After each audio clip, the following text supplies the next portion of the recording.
Yeah, good to see everybody. We missed these meetings last year when they got moved to a different day, so it's nice to see everybody again.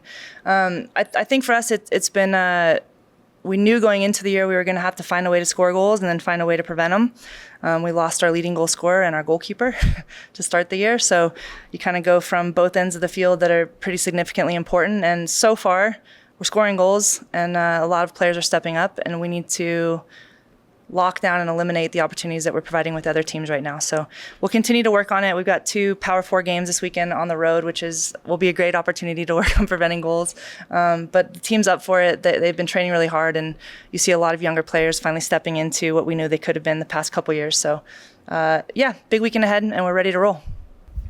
Coach, before the season, you told me that you were looking for the team to be more attack-oriented this year. So how gratifying is it for you, I guess, to see the team kind of listen to your main message and put it into effect? Yeah, I'm really pleased with it. I mean, I think last year we'd really worked on kind of eliminating opportunities and hoping to get a goal. But the amount of opportunities that we're creating, the corners that we're creating, shots on goal, final third play, all of it's just ramped up immensely, and that's a tribute to a big group of players, certainly driven a little bit by Nicole right now, but Savvy Sanchez and Mercedes Morris and quite a few players have really kind of changed their game this year and stepped it up. So it's exciting to see. I think there's still more from them, but we're pleased with how many goals we're scoring, definitely. It's been a nice turnaround. Speaking of Savannah, I mean, coming in as a redshirt freshman, did she even surprise you a little bit how early she was kind of able to make an impact?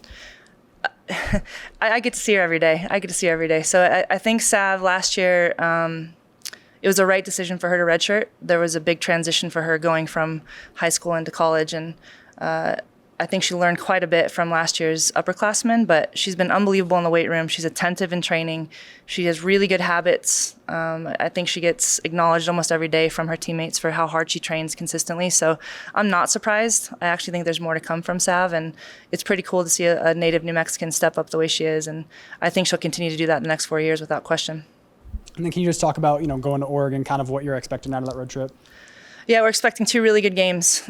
Both teams have new head coaches, so they'll be a little bit different than when we saw them in the previous 2 years.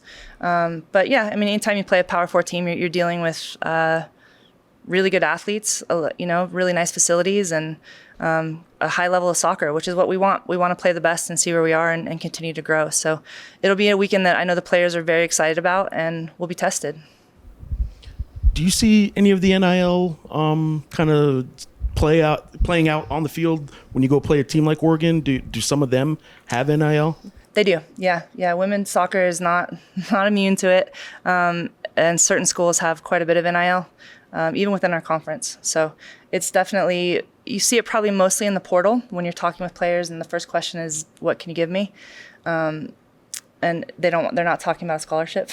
So it definitely is something that we see, and I think schools that have, unlimited resources are benefiting from it. The past 2 years, the SEC in women's soccer went from kind of non-existent to almost top of the heap, and part of that is investment in NIL. So it's in women's soccer for sure. Cross country and track maybe has a little bit of a different approach right now because they're on such a higher level. Does it benefit? Well, I know it benefits to have Savannah doing what she's doing, but do you have to approach the stay-at-home kind of recruiting and maybe even hit in-state kids a little bit more in this NIL world when you got to find a way to keep them here? And I'm curious if that plays any more than it did before. You're from here. Maybe you were doing that anyway. Yeah, I mean, that's one of the things we're really prideful about with our program is keeping New Mexicans here. And I think without having access to a ton of NIL right now, I mean, I know that the administration is working on that, but for us, we have to create a program they want to be a part of. And we want to make sure that when players do come here, that they're not swayed to leave by NIL that wouldn't be meaningful in their life. Of course, if it's something huge, then it's our job to help them. But our program's been built on the back of quite a few New Mexicans that have stayed here, and I think Savvy will be next in line for that. But our goal is to make sure that Savvy has a holistic, unbelievable college experience, and that soccer's part of it. But I think if you get that part right, then you can battle things in a little bit of a different way.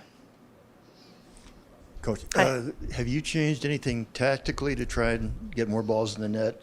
If so, has that created any problems on the back end? Or is it just players making plays like Rocky Long always used to say? Yeah, it's probably a mix of everything you just said. We have changed our tactics a little bit to try and unbalance opponents with the way that we attack. And actually, we've limited the amount of shots on goal. So, part of it is, both of our goalkeepers that we've played, it's been their first college minutes. So part of it is the experience of getting into big moments and feeling nervous and playing through it. And I really believe in them. I do, but there's a learning curve there. So quite a few of our players, some of our center midfielders, a couple of people in our back line, this is their first college minute. So I think as the season goes on, you start to get a little bit more savvy. But we know we need to eliminate quality opportunities and keep creating the chances that we have. So it is certainly big players making big time decisions, but we're also trying to play a better statistical game and choose the right way to cross and choose the right way to the right ball to deliver, the right areas to shoot from, and play a higher odds game. Coach, you talked about, keeping players from New Mexico here. One of them, Nicole, you mentioned her a little bit earlier. She's already matched her season goal total from last year, just in the first couple of games. What is your assessment of how she's played to begin the season? Yeah, Nicole is, I think Nicole has unlimited ability. She is very, very good on the ball.